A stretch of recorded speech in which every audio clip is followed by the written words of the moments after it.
watching Republic.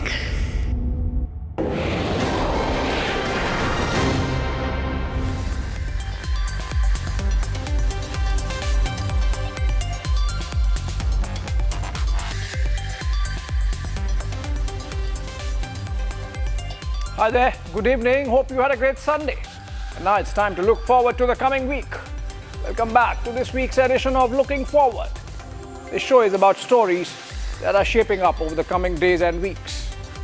News that is developing and will have consequences for your life and mine and impact our choices. Stories that shape India's and world's politics and economics going forward. Let's get going. Tonight's show packs a punch with 5 stories that you should look forward to this week, beginning tomorrow. First up, the NDA announced just an hour ago their seat-sharing arrangement for Bihar polls.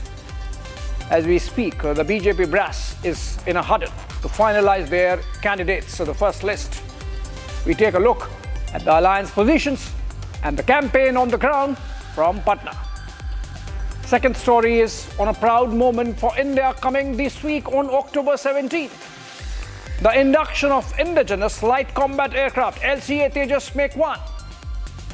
Like all of it made in India. We go into the details. Story number 3 tonight is on the return of Israeli hostages, for which President Trump is traveling all the way to Egypt tomorrow. Having brokered the deal, his 20-point peace deal with Hamas, we look forward to how things go from here on in West Asia. Next would be about the shutdown in the United States. Strange phenomenon there, where the government is not able to pay salaries, not because it does not have the money, but because it does not have the political sanction. If the gridlocked governance of America is a curiosity for you, watch it till the end. And finally, a short, quick update on what's happening on the Western Front with the Taliban regime in Kabul locked in a sovereignty battle with the hybrid regime in Islamabad. Here we go. Headlines first.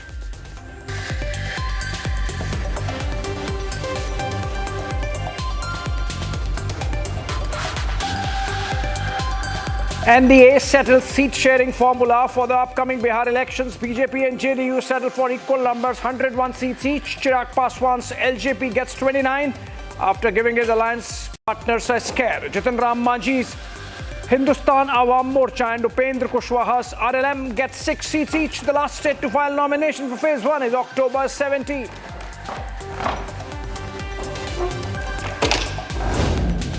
Afghanistan says 58 Pakistani soldiers killed in overnight revenge operation across the Durand line. Reports suggest over 20 Pakistani posts also captured by the Afghans. ISPR admits massive fatal casualties alone. The Afghan front, as Taliban accuses Pakistan of harboring Islamic State terrorists. The war between Afghanistan and Pakistan is only beginning.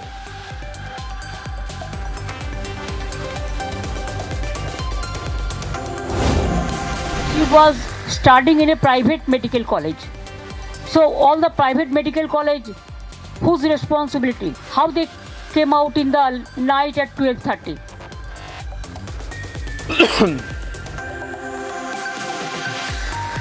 After medical student gang raped in Durgapur, West Bengal, Chief Minister Mamata Banerjee resorts to victim shaming yet again in a sensitive case. Asks, how was she out at 12:30 a.m.? Attempts to abdicate responsibility of law and order by passing the private institution where the victim is studied. But amid backlash, now retracts the statement saying, I am taken out of contest.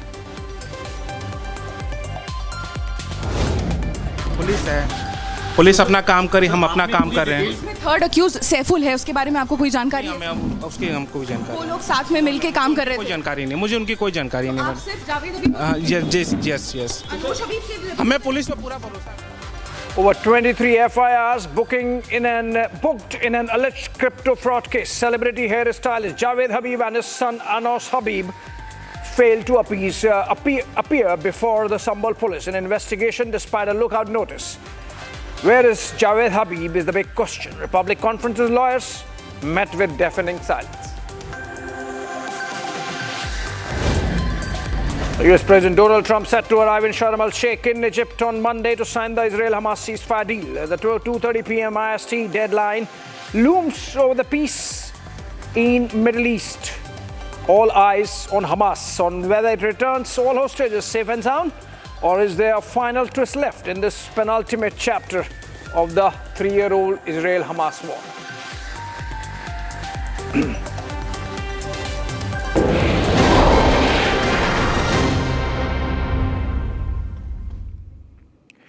Right, welcome back, friends. It was only an hour back that the NDA released its seat-sharing pact. Led by the BJP, the ruling alliance is off the block in terms of sorting out ally ambitions. And even as the BJP Central Election Committee is brainstorming on individual seats and their candidates, campaign for the first phase is rolling on the ground in Bihar. Here we look at the issues, the positions, the negotiations from the trenches for the 2025 Battle of Patna. Modi!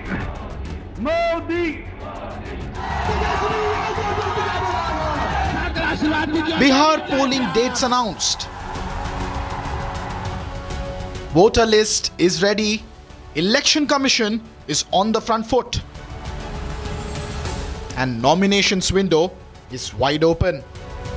Seat sharing के मामले में NDA के अंदर पूरा हंगामा है।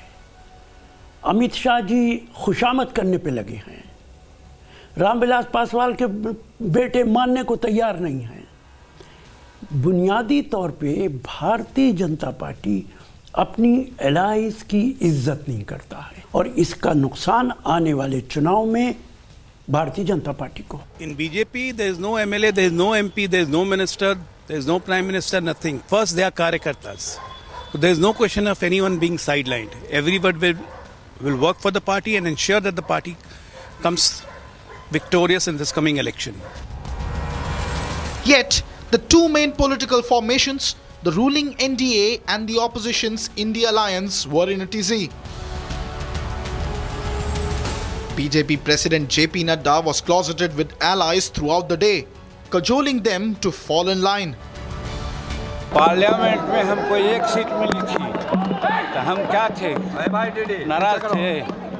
वैसे यहाँ अगर 6 सीट की बात की गई है तो आला कमान करने में है उसको हम सिरोधार्य करते हैं। लेकिन ये बात सही है कि हमको जो मिला है हम लोग सब संतुष्ट हैं। सरकार की कोई शिकायत नहीं है। By evening, the Central Election Committee of the BJP met to finalize its first list of candidates. LJP's Chirag Paswan has spoken through his silence, seeking to maximize share of seats his party could contest. बहुत ही सकारात्मक रूप से बातचीत हुई है, हो रही है और अभी अंतिम दौर में अब ये बातचीत पहुंच चुकी है। मुझे लगता है जिस घोषणा का इंतज़ार आप सब कर रहे हैं कि कौन कहाँ कितनी, हम लोग हर एक माइन्यूट जितने भी डिटेलिंग्स हैं हर चीज़ को हम लोग पहले ही डिस्कस कर लेना चाहते हैं ताकि बाद में गठबंधन के भीतर किसी भी चीज़ को लेकर, सीटों को लेकर, प्रत्याशियों को लेकर, कहाँ पे कौन कैसे प्रचार करेगा, कैसे, हर चीज़ को विस्तार से हम लोग चर्चा करना चाहते हैं जो कि बहुत अच्छे से हुई है, हो रही है। और BJP acknowledges indirectly to struggle. In our coalition, there is no brother, whether elder or younger. We are all our partners. We are all partners and we have just determined to emerge victorious. 2025 is going to be 22-25. And this is an election season. People keep on flocking from here to there to here. Doesn't make any difference. Nitish Kumar goes, yes, we are contesting in his leadership. And he is going to be the chief minister, there's no doubt about it. The story is no different for the Mahagathbandhan. The Indy 2 is yet to announce seat share between the RJD and the Congress, despite denials. देखिए, महागठबंधन में सब all is well है। Seat बंटवारे का निर्णय हो चुका है। किसी भी वक्त इसकी घोषणा कर दी जाएगी। यहाँ हाथ और गले नहीं, दिल मिला हुआ है। यहाँ सिर्फ सीट की चिंता नहीं है, यहाँ जीतने वाले उम्मीदवार को दिया जाएगा। इसलिए यहाँ सब ऑल इज वेल है। सिर्फ टवल एनडीए में है जिनकी नैया डूबती देख कई दल एनडीए छोड़कर भाग जाएंगे अंतिम समय में। But even before the first vote is polled, forget about seat sharing, Indy is facing power sharing demands.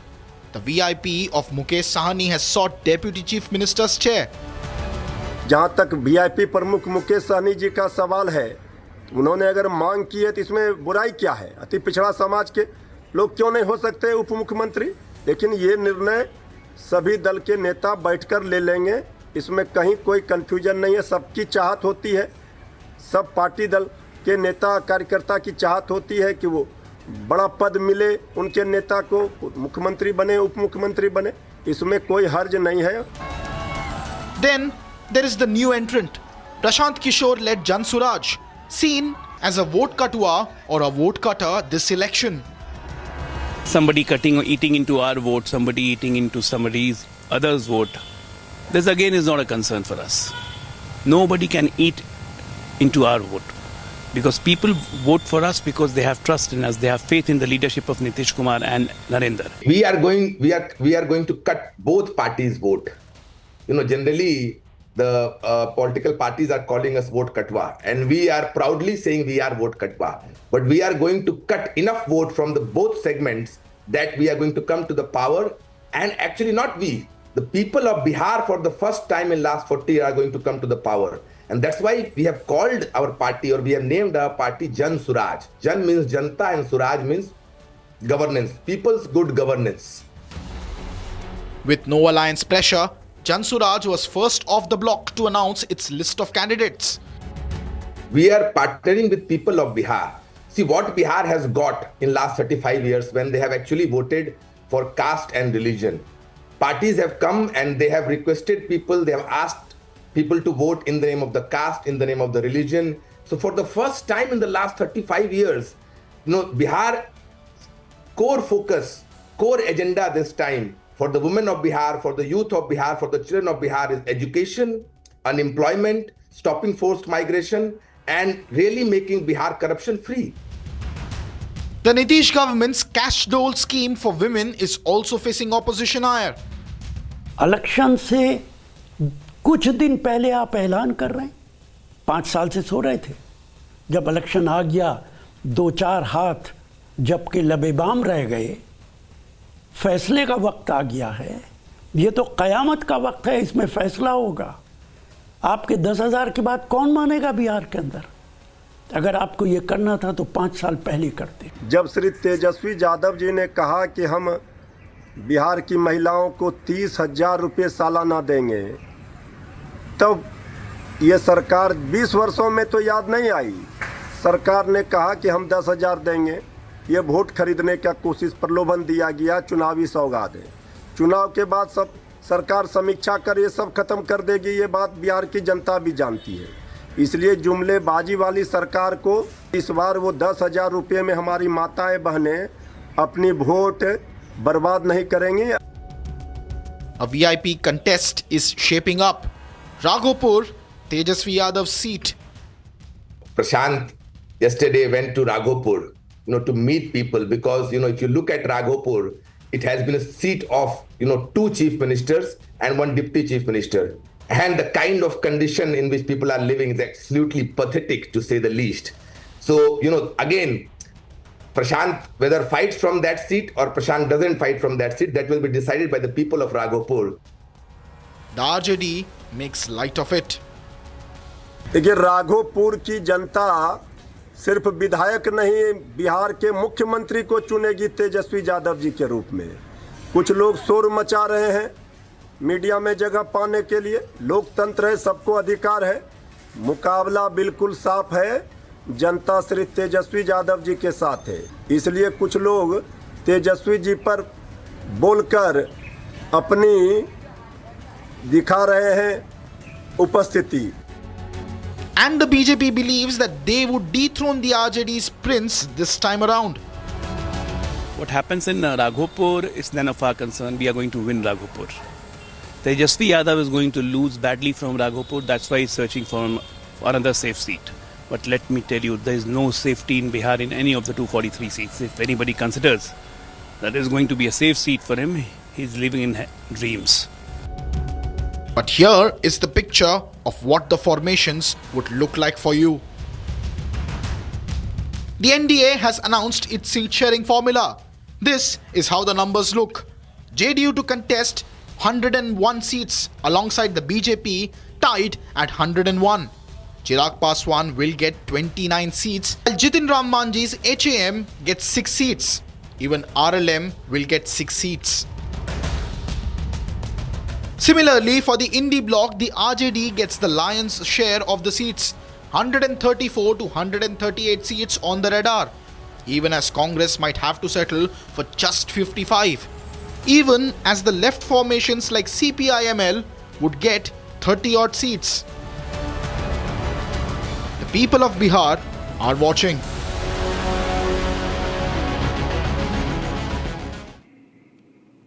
All right, ladies and gentlemen, in a monumental leap for India's defense prowess, the Indian Air Force is all set to receive its first 2 indigenous Tejas MiG-1A fighter jets on October 17 at HAL's Nashik facility, a shining symbol of Atmanirbhar Bharat's unstoppable march towards self-reliance. Defense Minister Rajnath Singh will grace the occasion, the historic event underscoring the role of Tejas at the vanguard of our soaring national strength. But as our squadrons stand resilient yet challenged, the burning question is, will the Tejas ignite a new era of aerial dominance for Bharat?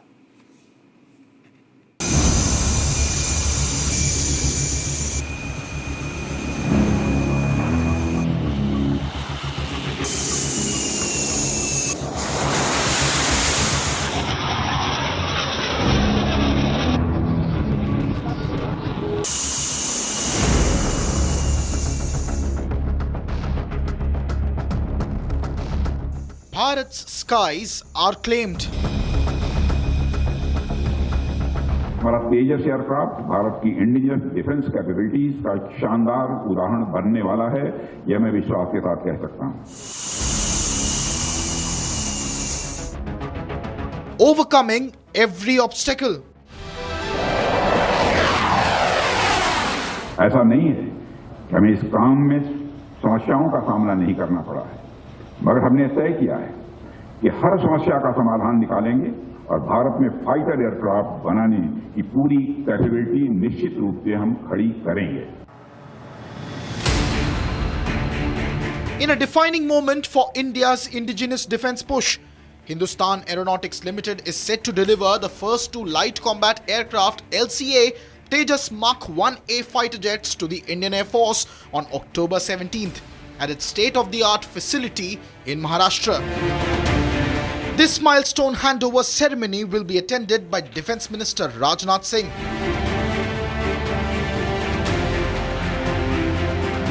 The big question that emerges is Tejas Mark 1A the elite force multiplier Bharat needs?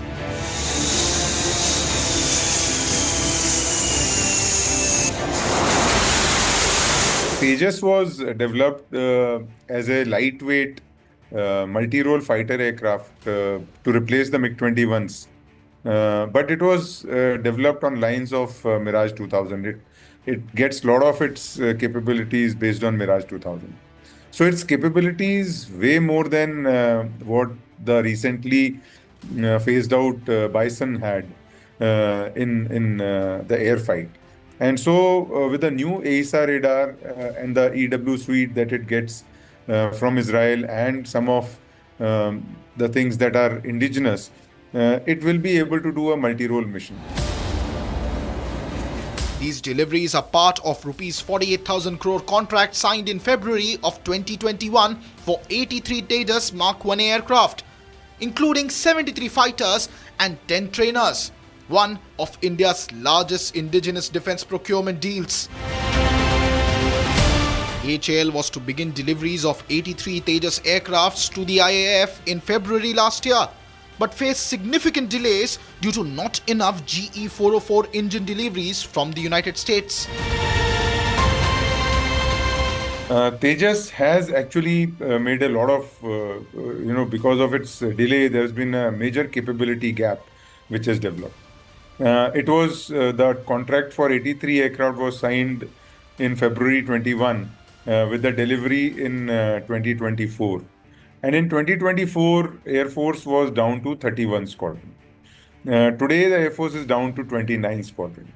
And with this 2-year delay, what has happened is that the expected trajectory of increasing or arresting the rate of, phasing out or depletion in fighter squadron has been delayed by, I think, 2 to 3 years.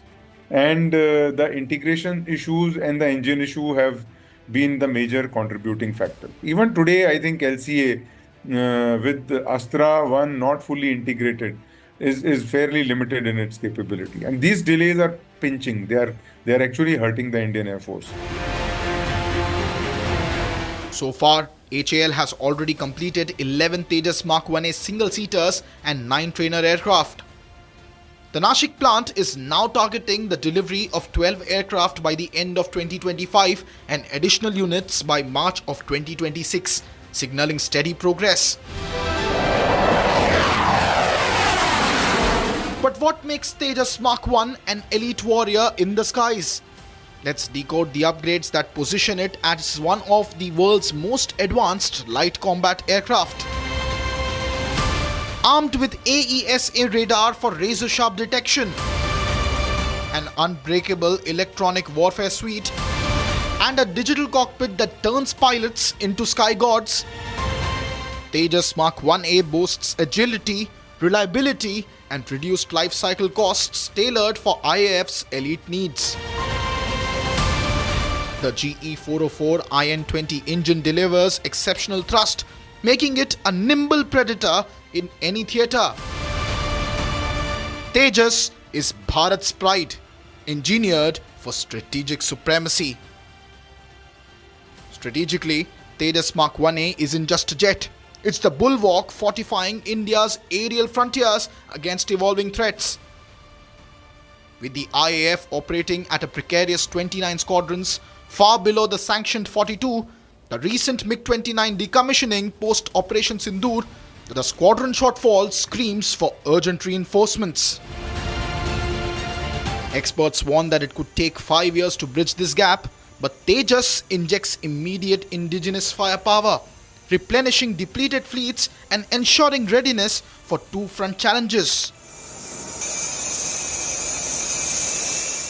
LCA Mark 1 and LCA Mark 1A will form a major portion of the Air Force's fighter fleet.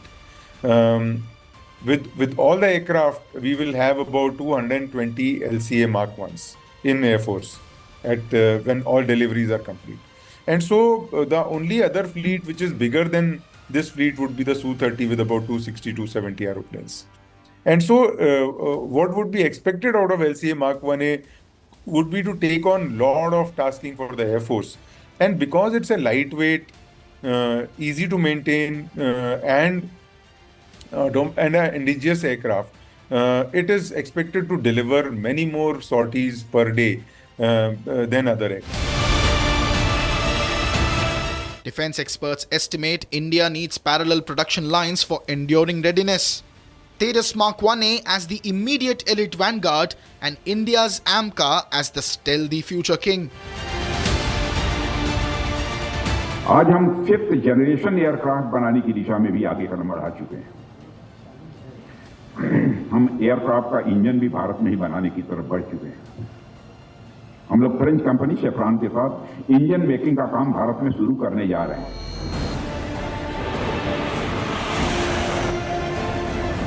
In the upcoming decades, IAF aspires to grow into a dominating force with over 50 plus squadrons for any two-front war situation, with Tejas delivering a hype-worthy surge.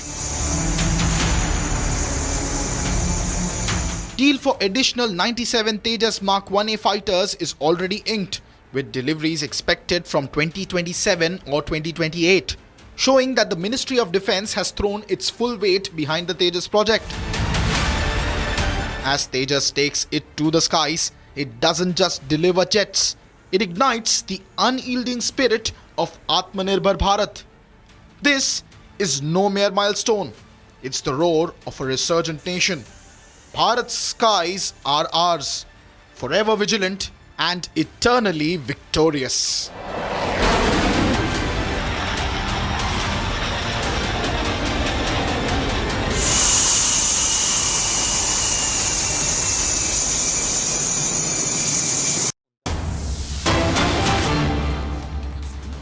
All right, we get a breaking news development from Bengal, the Bardaman railway station stampede situation there. These are pictures coming in from Bardaman in Bengal.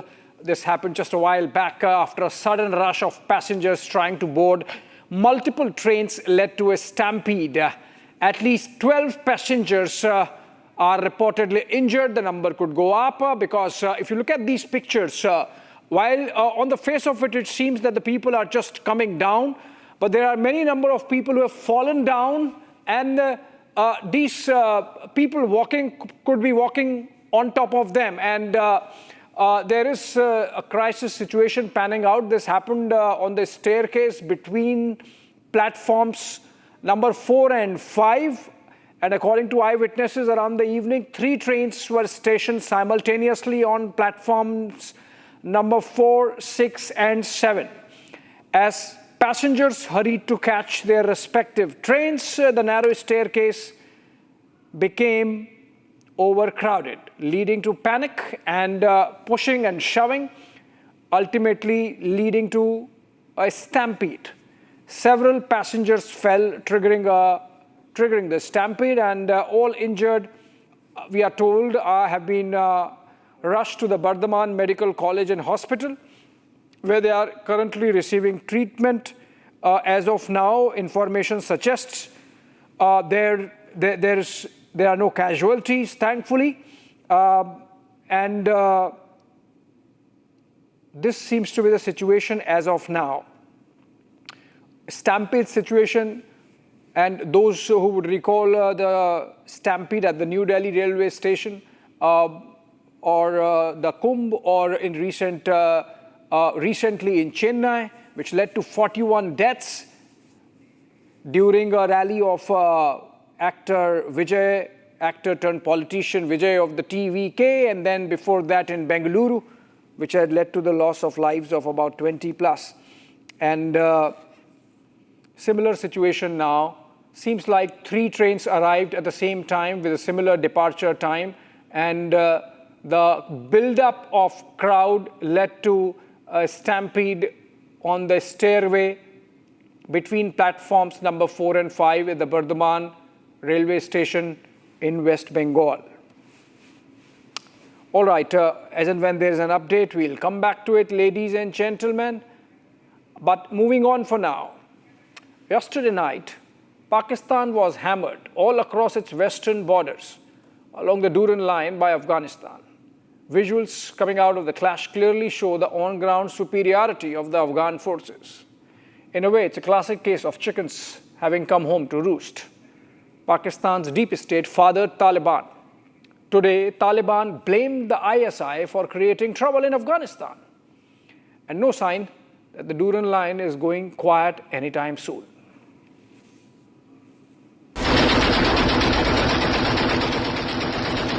The Afghanistan-Pakistan border has come alive. Last night, the Afghans have drawn Pakistan Army's blood unlike ever before, resulting in capturing of over 20 Pakistani posts and killing nearly 58 Pakistani soldiers.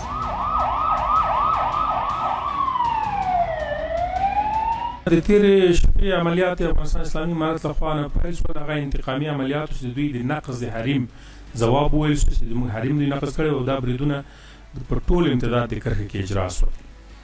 او د موږ د معلوماتو له مخې 10 نه زیاتې پوستې تصرف شوي دي د مجاهدینو لخوا نه، او 58 د دوی نظامیان له منځه تللي دي، د 150 په شاوخوا کې ټپیان لري، او تر 9 پورې زموږ مجاهدین هم شهیدان شوي دي، او 14 تر 18 پورې زخمیان لرو، او د دوی وسلې او مهمات هم نیول شوي دي په امتداد د کرښې. Heavy damage has been caused on both sides, with Pakistan having to resort to its air force to fill in for the losses against Afghanistan, which has no air force. But as the dust settles in Kabul and along the Durand Line, experts are calling it for what it is, a strategic blunder. The Durand Line is there. It is the British did it, but that alone cannot explain what is now happening. Basically, historically, Pakistan had for a while treated Afghanistan as its strategic depth, quote unquote. But all that has changed now, and the two neighbors are fighting. The Durand Line has been on the boil since the Taliban took over in Afghanistan in 2021 and has kept the Pakistanis on their toes. एक वजाहत बहुत ज़रूर है, वो ये है कि अफगानिस्तान और पाकिस्तान के दरमियान जो ड्यूरेंट लाइन है वो 2500 किलोमीटर है, 2400 से ऊपर किलोमीटर लाइन है, खत है। और ये पहाड़ी इलाका, ये कबायली इलाका, ये न चंगेज ने कंट्रोल किया न अंग्रेज ने, ये न सोवियत ने कंट्रोल किया न अमेरिका और नेटो ने। तो ये इलाका अगर कंट्रोल हो सकता है और यहाँ पे अमन अमान अगर मुमकिन है तो वो पॉल्यूशन से हो सकता है, तो वो नरमी और मुफाहमा और मुज़ाकरात से हो सकता है, वो जोर से नहीं हो सकता है। अगर पाकिस्तानी साइड हमारे हुकूमत से अगर इसी खिते में अमन चाहता है तो जाहिर है कि पाकिस्तान का फौज भी हमारा फौज से ज़्यादा है, वो टेक्नोलॉजी में भी वो आगे है, उसका इंटेलिजेंस भी मजबूत है, तो वो खुद क्यों नहीं कंट्रोल नहीं करता है। ये जो लड़ाई होते हैं ये तो आए नहीं बोल रही, आए नहीं, ये ड्यूरेंट लाइन पे तो नहीं होता है, ये तो 400, 500, 800, 1000 किलोमीटर अंदर पाकिस्तान के अंदर जंग हो रहा है, तो ये खुद कंट्रोल करे। Earlier on March 3rd this year, an exchange of heavy gunfiring had opened on the Torkham border crossing between Pakistan and Afghanistan. This time, Pakistan has been hammered all across on the Durand Line, from Kunar to Paktia to Khost to Helmand, and more is expected to come. In return, Pakistan has carried out drone strikes in Kandahar, Helmand and other areas. The Taliban has upped the ante. They have made it clear Pakistan will get a befitting reply. This is what the Afghan foreign minister said from New Delhi today. Pakistan के साथ हमारे ताल्लुकात का एक चीज़ वाज़ेह करना चाहता हूँ कि पाकिस्तान का आवाम और पाकिस्तान का जो सियासून है और हुकूमत में भी अक्सर लोग जो है वो अमन पसंद लोग हैं, वो अफ़गानिस्तान के साथ अच्छा ताल्लुकात चाहता है। पाकिस्तानी आवाम और पाकिस्तानी सियासून के साथ हमारा कोई मुश्किल नहीं है। पाकिस्तान में कुछ ख़ास हलके हैं जो हालात को ख़राब करने की कोशिश कर रहा है, तो अफ़गानिस्तान अपना सरहदों का, अपना फ़ज़ा का हक़ महफूज रखे और जैसा कुछ खिलाफ वर्जियाँ हुआ है उसके फ़ौरन जवाब भी दिया। The Afghans have also accused Pakistan of harboring ISIS terrorists, showing how deep Pakistan is embedded in their radical terrorist ecosystem. Amidst this, Pakistan's Field Marshal Asim Munir has rushed to the Afghanistan-Pakistan border for taking stock of the situation. However, Afghanistan is in no mood to back down. अफ़गानियों का हौसले नहीं आजमाया, उसको ज़्यादा छेड़ना अगर लोग करता है तो वो एक बार अंग्रेज़ से पूछे, फिर सोवियत यूनियन से पूछे, फिर अमेरिका से पूछे, फिर नाटो से पूछे, ताकि वो आपको थोड़ा सा समझाए कि भाई अफ़गानिस्तान के साथ ऐसा खेल करना ये अच्छा नहीं है। Amid reports of fresh drone strikes in Afghanistan in the day, all eyes are on the night sky on the Durand Line. Is this the beginning of a new Afghanistan-Pakistan war? Will Pakistan's provocation backfire on the Durand Line? The answer to these questions we will look forward to this week. All right, moving on, as the fragile ceasefire in Gaza enters its third day, the world watches with bated breath for the release of the remaining Israeli hostages under President Trump's ambitious 20-point peace plan. While Sharm el-Sheikh in Egypt is decked up for the signing, this deal promises aid surges and troop pullbacks. But doubts continue to linger. Will Hamas deliver on Monday's deadline? Will Netanyahu's government hold steady or unravel the threats?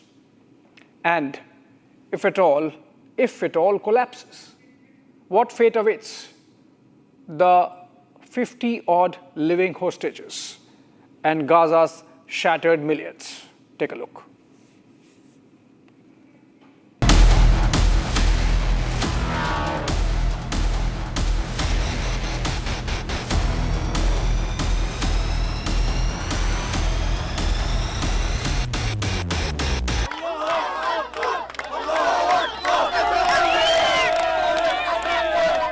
Preparations are in full swing at Sharm el-Sheikh in Egypt, site of the high-level summit co-chaired by President Abdel Fattah al-Sisi of Egypt and US President Donald Trump to seal the Gaza ceasefire. Israel and Hamas war may be entering its penultimate chapter, with Gaza slowly returning back to whatever is left behind. Amid the flags and fervor, the deal's first phase kicks off. A 74-hour window for Hamas to release 20 living Israeli hostages and 28 deceased remains in exchange for 250 Palestinian life sentence prisoners and 1,700 detainees. 8 trucks are now lining up to pour into the war-battered strip, targeting 600 daily loads of food, water and rubble clearance as per the plan. But as aid ramps up, questions swirl. Will Hamas honor the clock ticking towards Monday noon? Israeli troops signal quote renewed operational readiness, pulling back to agreed lines as 200 US personnel re-establish a monitoring center for aid and security. But whispers of contingencies echo.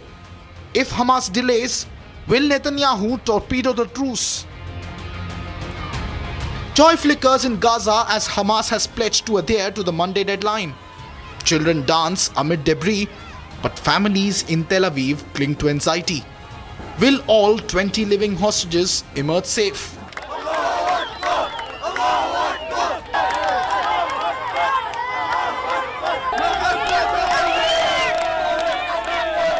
This square has a mixed bag of emotions tonight. We have emotions of excitement, of being reunited with our loved ones. We have emotions of anticipation for a better future. But we also have anxiety because we want to see all of the 48 hostages coming out. Relatives rally in Tel Aviv. They hope this is their final vigil. Yet doubts persist. Even if one hostage falters, does the deal dissolve into chaos? US's envoys Stephen Witkoff and Trump's son-in-law Jared Kushner have toured Gaza's front and Ream base, briefing troops on post-release protocols, with Trump's visit looming to address Israel's Knesset.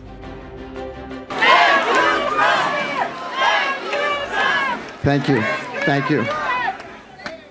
To President Donald J. Trump, a man who is a humanitarian through and through, with the indomitable spirit, who once again proved that bold leadership and moral clarity can reshape history and change the world.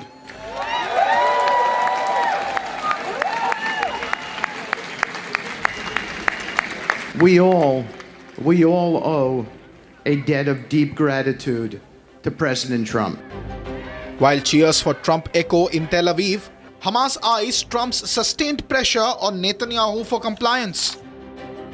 We believe and we hope that President Trump continue to interfere personally and to exercise the maximum pressure on Netanyahu to fulfill its obligation, first as according to the deal, and second according to the international law as an occupying power. Because I think without this pressure, without this personal interference from President Trump, this would not happen. Our cluster clear position, we are with any decent effort, any honest effort that can put an end to the ongoing genocide, textbook genocide, televised genocide on Gaza. We are with any decent effort that guarantee that there is no more surgery and the amputation leg will go in Gaza without anesthesia. We are with any decent effort that guarantee that there is sufficient amount of food and humanitarian aid so that no more Palestinian children or Palestinian people will be died due to the malnutrition and lack of food itself. This is beyond Gaza. Gaza is very important, but this is beyond Gaza. This is peace in the Middle East, and it is a beautiful thing. The US position is equally tumultuous. We have yet to see whether or not he will keep up the pressure on Israel, which is key. We have yet to see whether or not he will keep the partners, Egypt, Turkey, Qatar, involved. And indeed, we have yet to see whether or not the promises of aid and rebuilding, humanitarian relief will come about. All of these things indicate that peace, like war, must be waged. It's not a one-shot deal. So I think it's really too soon to tell whether or not President Trump deserves a prize. For Israel, the bottom line is release of all hostages. I'm very happy that finally we have reached hostage release. So we must firstly say thank you to the President of the United States, Donald Trump, to the Prime Minister of Israel, Netanyahu, and of course to all the civilians and the IDF soldiers who lost their lives and assisted us to reach to this point. So first of all, we must be optimistic that everything will go by schedule. But Israel aims to secure the release of the remaining 20 living hostages by Monday. We must remember that the Hamas deliberately did a genocide to the people of Israel on the 7th of October. This is first the facts why Israel opened the war against the Hamas terrorist organization. This is not a sovereign entity. This is a terrorist organization. But many, like India, believe that a two-state solution is the only hope for lasting peace. People think that you should have some kind of more structure where you can have trust, and this thing will evolve, because after two stages there may be many more rounds. We hope for more constructive ideas will come in. Like, for example, Palestinians should go, Palestinians should come back. One of the reasons is that earlier Israel will insist that once you go out of, then you can't come back. Where Jews can come back from all over the world, now it is a strange arrangement. Palestinians are human beings. Fact remains, whether Netanyahu likes or not, two-state solution is the only solution. As Monday's dawn breaks over Gaza, the Trump plan's first phase teeters on the edge. Will Hamas fulfill its vow? Will Netanyahu uphold the truce? For now, the world exhales with hope for hostage release. Will the deal hold? It's a great deal for Israel, but it's a great deal for everybody, for Arabs, for Muslims, for everybody, for the world.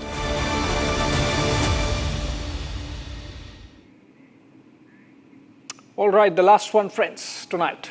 The US government has officially remained shut for the past 12 days. More than 4,000 US government employees have been given layoff notices, and an estimated 7 lakh plus others forced on leave without pay, essentially turning Washington, D.C. a debtor to its own employees. The situation is so grim that even the payment of US soldiers is stuck due to the deadlock, prompting the president to make special arrangements. Have a look to understand what it means for the most powerful country in the world to be in a check-bound situation.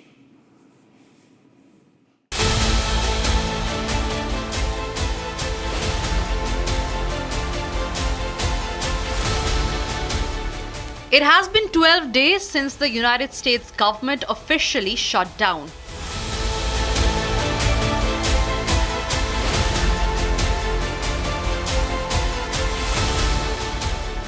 Like no money, no work, things one would associate with a communist state.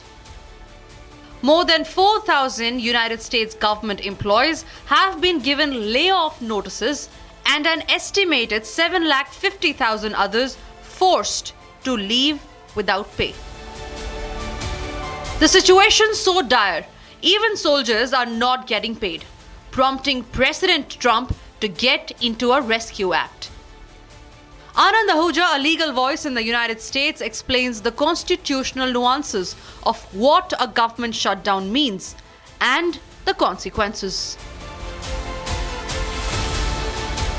There is no such word given in the United States Constitution about the government shutdown. However, if we look into the Article 1, Section 9 of the United States Constitution, which gives Congress a power to spend money, okay?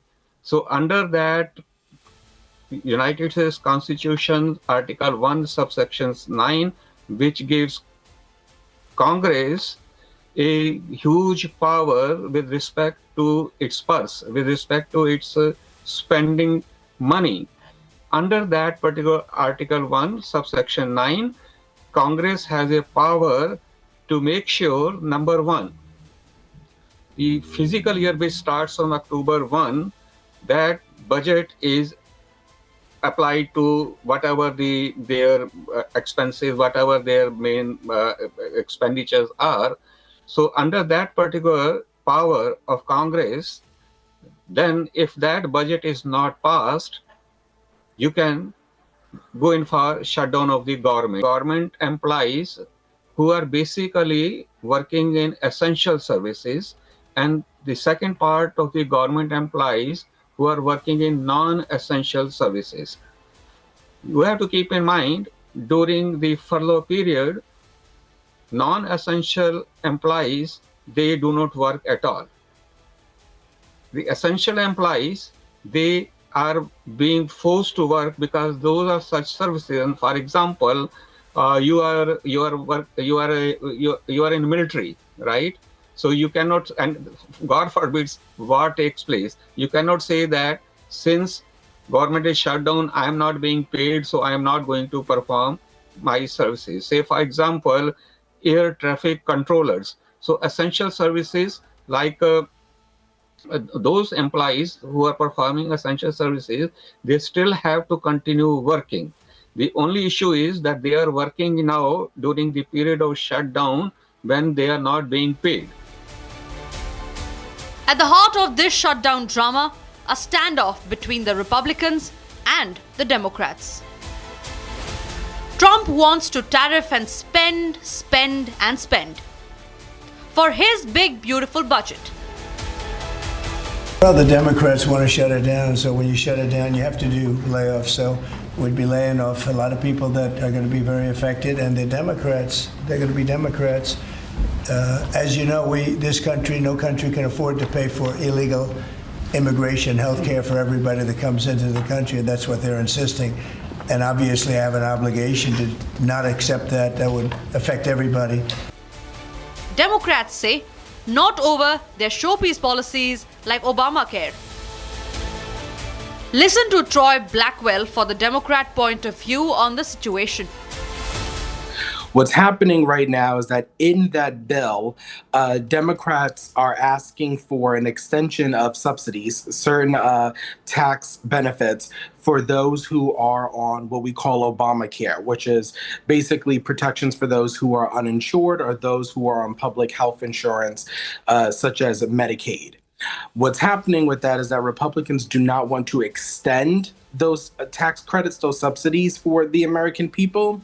And what's going to happen is that in 2 weeks, on November 1st, that's when the open enrollment period opens up. It allows all Americans who are uninsured to sign up for health insurance through Obamacare. The subsidies that currently exist are going to expire in probably around December. So what happens is that you're going to have a majority of Americans. There's about 25 million Americans that benefit from health insurance through Obamacare. These 25 million Americans will either renew or more people will sign up thinking that they're getting a certain subsidy on November 1st. And what will happen is that after being enrolled in Obamacare, there's going to be certain hikes, price hikes, co-payments when they go see a doctor that's going to almost double. So if you're someone who pays maybe $2,000 out of pocket, when these subsidies expire, you may end up paying double. So you may end up paying $4,000 instead of $2,000. So Democrats are asking Republicans before they vote to pass this bill to make sure that those protections, the extension of these subsidies are in the bill, and that has not happened yet.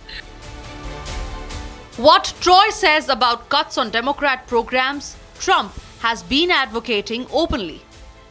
Despite all of the damage that it's caused, the shutdown has been, pretty damaging. I mean, it's not yet because it's early, but it gets a little bit worse as it goes along. And we'll be making cuts that will be permanent. And we're only going to cut Democrat programs. I hate to tell you. I guess that makes sense. But we're only cutting Democrat programs. But we're going to start that. And we have Russell, we can talk to you about it if he wants to, but we'll be cutting some very popular Democrat programs that aren't popular with Republicans, frankly, because that's the way it works. They wanted to do this, so we'll give them a little taste of their own medicine. But Chuck Schumer proclaimed this morning that every day gets better for them. No, every day it's actually getting worse for them, and they're having a rebellion in the Democrat Party. For the MAGA supporters of Trump, it's Democrat political theater to embarrass their president. We've done our job, and the Democrats need to do theirs now. That ball has been sent to the other court. That is the place where it lands right now. 6 times, I remind you, they voted to shut it down. We need 5 Democrats to break ranks. We need 5 of them to wake up and come to their senses and do the right thing for the American people. How long are they going to allow this pain to be sustained? I talked with the president last night. He called me after the peace deal was done, and he and I both lament, we all do, this terrible situation that we're in. While we're working to do all these positive things for the people and even settle conflicts around the world, the Democrats are playing games. It's political theater to them. They've reduced Americans' pain to a political prop. And the blame game continues. Listen to House Minority Leader Hakeem Jeffries. It's very unfortunate that their behavior continues to signal that they are uninterested in the type of bipartisan negotiations necessary to bring the Trump Republican shutdown to a close. I hope that changes. I hope it changes today. I hope it changes tomorrow. We'll meet with them anytime, any place, anywhere, either here at the Capitol or back in the Oval Office. But Republicans need to get serious about reopening the government. They need to get serious about reaching a spending agreement that actually makes life better for the American people. For the United States on this side of the Suez, all this can be amusing. How can the most powerful president on earth be blocked and made so ineffective as this? Elections have consequences, and overwhelming majority of the popular vote and an even larger overwhelming majority of Electoral College elected Donald Trump again as President of the United States. He ran on a campaign platform that America had to tighten its belt, financial belt, that unlike the time when Ronald Reagan was president and America was the world's largest creditor nation, greatest creditor nation. Today, when Donald Trump ran for a second term, America is the world's largest debtor nation. We owe the most amount of money we've ever owed in our history. And just like a family that has to balance its family budget, America has to balance its national budget. And that has domestic consequences. It has international consequences. You know, after World War II, it was American generosity and largesse never seen before, called the Marshall Plan, that rebuilt Europe and rebuilt a whole new world order for every other country's benefit. The only benefit America got from that was goodwill. It's like someone who does well in your family and that person gives his money away to his poor relatives, and all he gets is hugs on holidays or birthday wishes. So how does this go forward? If the warring Democrats and Republicans do not reach an understanding, Americans are staring at another big crisis apart from salaries: insurance, on which most Americans depend. If Democrats agree to pass this bill without extending the current subsidy, which what they're asking for, millions of Americans, almost 25 million Americans, will lose their health insurance. What's happening right now is that under this bill, they're lowering the age of folks who can have their health insurance. Right now, that age is 26 years old. So for example, up to 26, if you are someone who is uninsured, or for whatever reason you may be in job transition and do not have a job, because most Americans get their health insurance through their place of employment, you can be on your parents' health insurance. As the deadlock persists over 12 days now, and the Republicans and Democrats continue to feud, common American employees stand without pay, and the United States government remains officially shut.